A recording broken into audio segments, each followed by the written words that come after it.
दोस्तों नमस्कार। मैं आपका विकास जो कि आप लोगों को हॉरर कहानियाँ देता रहता हूँ। और दोस्तों हमारी कहानी इतनी डरावनी होती है कि सुनकर आपके रोंगटे रोंगटे खड़े हो जाएंगे। दोस्तों अगर ये कहानी आप 1 मिनट भी सुनते हैं तो पूरी कहानी सुने बिना कहीं नहीं जाएंगे।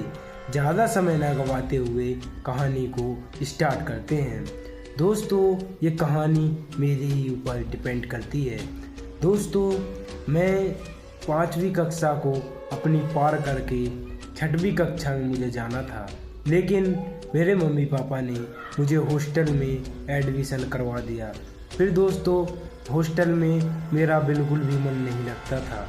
मैं अपने मम्मी पापा से बोलता रहता था कि मुझे हॉस्टल में नहीं रहना, मुझे प्राइवेट स्कूल में पढ़ना है, मैं हॉस्टल में नहीं पढ़ूंगा। फिर मेरे एक दिन मुझे हॉस्टल में इतना बुरा लगता था, पूछो मत दोस्तों कितना बुरा लगता था। एक दिन मुझे हॉस्टल में बुखार आ जाता है और फिर मेरे पापा मुझे हॉस्टल में से घर ले आते हैं और 10 दिन मैं घर रहता हूँ और मेरा बुखार दोस्तों ठीक हो जाता है। बुखार ठीक होने के बाद मैं वापस अपनी हॉस्टल में चला जाता हूँ और हॉस्टल में अपना पढ़ता हूँ। फिर दूसरे दिन दोस्तों एक लड़के ने हॉस्टल में फांसी लगा ली। हाँ दोस्तों एक लड़के ने हॉस्टल में फांसी लगा ली। और फिर क्या हुआ, हम लोग सब डरने लगे कि क्या इसकी आत्मा तो नहीं इस हॉस्टल में भटकेगी। फिर मेरे साथ कुछ मेरे दोस्त थे जो कि वो बिल्कुल नहीं डरते थे। दोस्तों मैं थोड़ा डरता था। एक दिन ऐसा क्या हुआ, मैं लेटा हुआ था, मेरे बगल वाले ही रूम के लड़के ने दोस्तों फांसी लगा ली थी। मैं लेटा हुआ था, रात के करीबन दोस्तों 10 बज रहे थे। 10 बजे के समथिंग मुझे कुछ ऐसा सपना आया कि मैंने कभी सोचा नहीं था। मेरे सपने में कोई चिल्ला रहा है, बचाओ बचाओ मुझे बचा लो, मुझे बचा लो।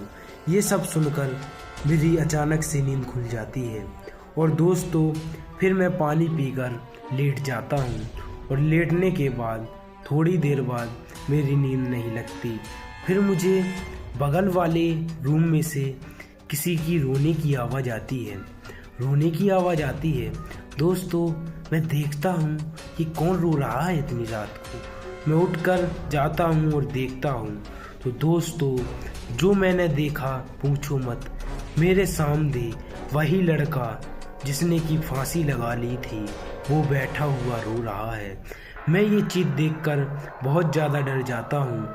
फिर मैं भागते भागते अपने रूम में आकर लेट जाता हूँ। अगले सुबह मैं स्कूल के प्रिंसिपल को ये बात बताता हूँ और वो कहते हैं ये सब चीज़ कुछ नहीं होती, ये सब वहम है तुम्हारा, मरे हुए आदमी कभी लौट कर नहीं आते। ये बात मैंने तो बता दी, लेकिन फिर मैंने कहा कोई नहीं मेरा वहम होगा। फिर दोस्तों एक दिन स्कूल के नौकर ने भी ये चीज़ देखी। स्कूल क्यों बोलूँ, हॉस्टल थी दोस्तों वो, सॉरी, हॉस्टल के नौकर ने भी ये चीज़ देखी और फिर मैं डर गया। स्कूल के हॉस्टल ने भी जब मुझे ये बात बताई तो मैं डर गया। फिर मुझे लगा सच में उस लड़के की आत्मा आज भी इस हॉस्टल में भटक रही है। फिर मैं जैसे तैसे करके अपने घर चला जाता हूँ। फिर मैं दोस्तों कभी हॉस्टल में लौट कर नहीं आता। फिर मैं अपना एडमिशन एक प्राइवेट स्कूल में करवा लेता हूँ और वहाँ पर मैं अपना अच्छे से पढ़ता हूँ। दोस्तों ये कहानी बिल्कुल रियल है और माना जाता है उस हॉस्टल में आज भी उस लड़के की आत्मा भटकती है। और दोस्तों अगली कहानी जो आएगी वो इससे डरावनी आएगी। जब तक के लिए नमस्कार।